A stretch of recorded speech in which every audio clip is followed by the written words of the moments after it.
Բարև ձեզ, սիրելի հայրենակիցներ, ինձ համար մեծ պատիվ է այսօր գտնվել Հայաստանի քաղաքական ամբողջ դաշտի ամենագլխավոր մասում, մեր ազգային ժողովի անկյունում։ Մեր երկիրը վերջի 8 տարվա ընթացքում անցել է բավական բարդ ժամանակաշրջան։ Մենք տեսել ենք մի քանի պատերազմներ, տեսել ենք հասարակական լարվածություն և տեսել ենք նաև տնտեսական մեծ ստրեսեր։ Եվ այսօր, երբ մենք մեզ հարցնում ենք, ասում ենք, ինչն է այն մոտիվացիան, այն դրական կողմը, որ մեզ ստիպում է նայել առաջ դեպի մեր երազած ուժեղ Հայաստանը, մենք գտնում ենք այդ ուժեղ կողմը մի բանի մեջ։ Առաջին անգամ հազարամյա պատմության մեջ մեր վերջի գրեթե 700 տարվա մեջ հայերն են որոշում իրենց ապագան։ Սա շատ կարևոր բան է, այսինքն այստեղ Հայաստանի քաղաքական միտքն է, հայ ժողովրդի քաղաքական միտքն է։ Շատ ենք մենք ուսումնասիրել 1920 թվականի մեր առաջի անկախության փորձը և հանգել ենք մի եզրահանգման, որ եթե հայկական քաղաքական միտքը ճիշտ աշխատեր, անկախ կուսակցական դրսևորումներից մենք ունենայինք ավելի ուժեղ և ավելի այլ մասշտաբներով երկիր։ Այսօր մենք նույն խնդիրների առաջ ենք մի քիչ այլ պատմական ժամանակահատվածում։ Մեր երկիրը 1-2 տարվա ընթացքում ունի մի քանի մարտահրավեր։ Առաջինը Ադրբեջանի հետ խաղաղության պայմանագիրն է։ Խաղաղության պայմանագիրը առանցքային է մեր երկրի զարգացման համար և մեր մարդկանց, մեր հայրենակիցներին, մերոնց հետ բերելու համար Բաքվի բանտերից։ Խաղաղության պայմանագիրը մեր երկրի առջև ծառացած կարևոր խնդիրներից երևի ամենակարևորներից մեկն է։ Մենք պետք է կարողանանք, հայ քաղաքական միտքը կարողանա լուծի այդ հարցը մեկ կարևոր հարց լուծելով զուգահեռ, որպեսզի թույլ չտա, որպեսզի թույլ չտրվի Ադրբեջանին հնարավորություն ստանա խաղաղության պայմանագրի շրջանակներում ապավել այնպիսի պայմաններ, որ ունենա ժողովրդագրական ներկայություն մեր երկրում։ Հայաստան տեղափոխման մեջ շատերը, գիտեմ, խոսույթի մեջ հարցնում էին, ինչն է վտանգը, որ մենք տեսնում ենք։ Այդ հարցերին, այդ վտանգը, ես ուզում եմ ներկայացնեմ այսպես. մեզ կպատասխանեն ադրբեջանցիները։ Ընտրություններից հետո Ադրբեջանում գիրք գրող կրթության, գիտության նախարարը, ով իրենց երեխաների համար ապահովում է գրքերը, որով իրենք կրթություն են ստանում, հայտարարել է. Ադրբեջանցիների վերադարձի հարցը Արևմտյան Ադրբեջան հիմնարար նշանակություն ունի ազգային նոր ինքնության ձևավորման գործում։ Հարգելիներս, սա ալարմիզմ չէ,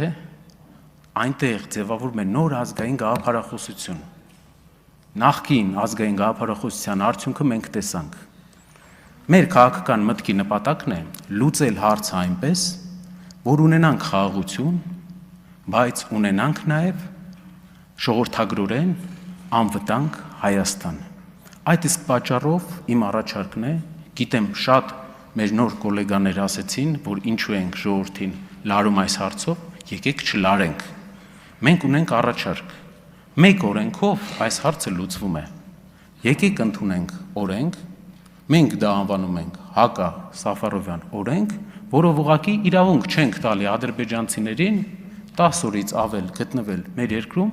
և ունենալ գույք կամ հող այստեղ։ Դրանով մեր հարցերը սպառվում են, դուք կարող եք լուծել այդ հարցը։ Մենք առաջարկ կանենք մոտակա ժամանակահատվածում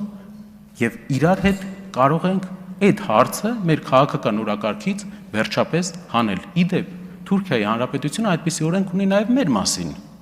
Մեր երկրի քաղաքացիները իրավունք չունեն այնտեղ հող գնելու։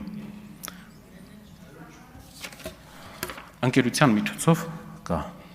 Երկրորդ մեծ մարտահրավերը, որ այսօր ունենք, մեր ժողովուրդը մեծապես 100,000-ավոր մեր հայրենակիցներ զբաղվում են գյուղատնտեսությամբ, դա մեր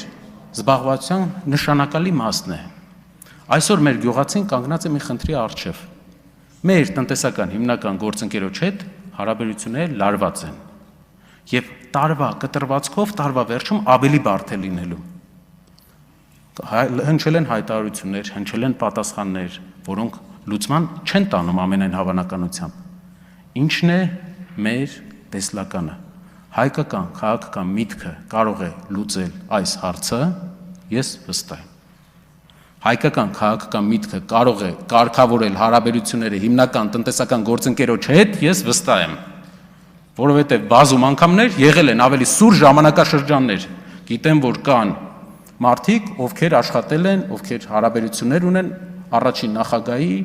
կուսակցության հետ, կարող եք հարցնել, եղել են շատ ավելի սուր ժամանակահատված մեր հարաբերությունների մեջ, բայց լուծվել են հարցերը ճիշտ դիվանագիտության արդյունքում, ճիշտ իրար հետ շփվելու արդյունքում և մենք շահել ենք։ Այստեղ կարևոր բան կա, մի հատ կարևոր նկատառում ունենանք, թե ինչի մասին է խոսքը։ 8 տարվա ընթացքում մեր գյուղացիները 3 անգամ ավելի շատ վարկ ունեն, քան ունեին 8 տարի առաջ, բայց գյուղատնտեսությունը նույն մակարդակի վրա է, մինչև անցած տարի անկում էր ապրում։ Ինչ է սա նշանակում, որ գյուղատնտեսական շրջանառության, նույն շրջանառության պայմաններում մեր գյուղացին 3 անգամ ավելի շատ վարկ ունի, և եթե փակվում է վաճառքը դեպի մեր համար շատ կարևոր տնտեսական գործընկերների շուկա,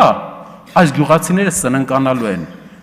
այս արտադրությունների տերերը սննկանալու են, իրենց սեփականությունը տները գնալու են բանկերին, սա մի մարդ չի, 1000 մարդ չի, տասնյակ, հազարավոր մարդիկ,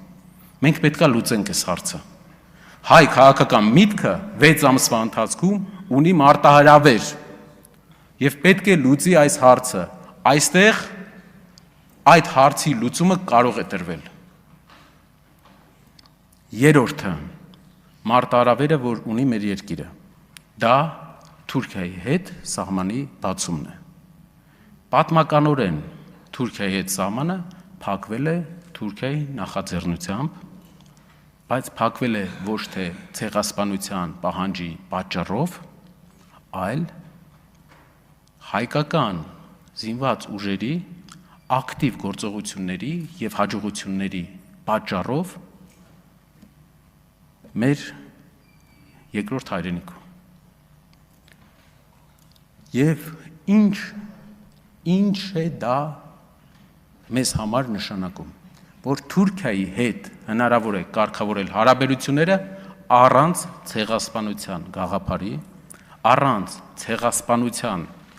մեր երկրի, մեր բազմաթիվ, բազմահազարանոց ընտանիքների անձնական հիշողությունների մոռացման, որովհետև գլխավոր հարցը, որ կար, ցավոք, լուծվել է, բայց լուծվել է արյունով։ Մեր խնդիրն է ապահովել, որպեսզի Թուրքիայի հետ սահմանը բացվի, բայց դա չարվի ցեղասպանության ճանաչման հաշվին։ Կարևոր բան է, քանի որ ցեղասպանության գաղափարը միավորում է մեզ և Սփյուռքին, քանի որ ցեղասպանության գաղափարը դա ապահովագրություն է մեզ ապագայում։